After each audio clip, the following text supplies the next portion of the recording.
Donald Trump की और Benjamin Netanyahu की कॉल पर बात हुई है और बात यह बताया गया है एक्सियस न्यूज को डोनाल्ड ट्रंप की तरफ से कि बात बहुत ज्यादा अच्छी हुई है।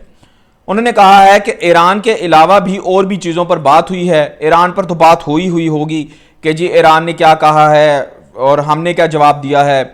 जेडी वैंस ने भी जब प्लेन में वहां पर गए थे और ड्यूरिंग द मीटिंग जो सुलह हो रही थी वो ईरान और अमेरिका की हो रही थी।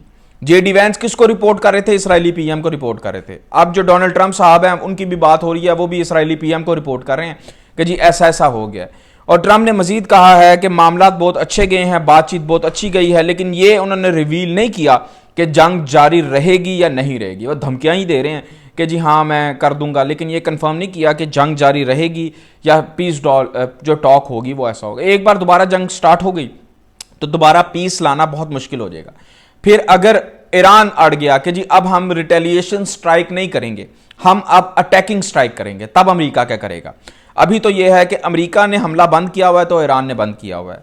ईरान अगर आप ये सोचें कि अगर ईरान शुरू कर दे हमला करना पहले कि जी आपने अब हमारा छोड़ा ही कुछ नहीं है, अब हम आपका भी नहीं कुछ छोड़ेंगे, तो फिर क्या दुनिया करेगी? फिर आप नहीं ये सोच सकते कि दोबारा इस तरह की सिचुएशन आएगी।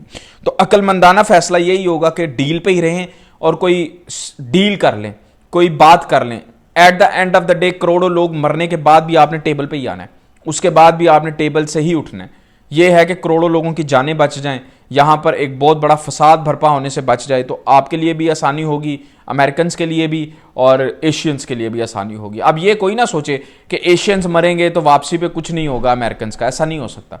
आपको इकोनॉमिकली डिसएडवांटेज होगा, आपको मे भी कुछ और मुल्क भी अंदर कूद पड़े और अमेरिका पर भी वॉर मुसल्लत की जा सके। यह है कि दोनों की ट्रंप की बात हुई है, लेकिन यह कंफर्म नहीं किया कि पीस डील होगी या नहीं होगी।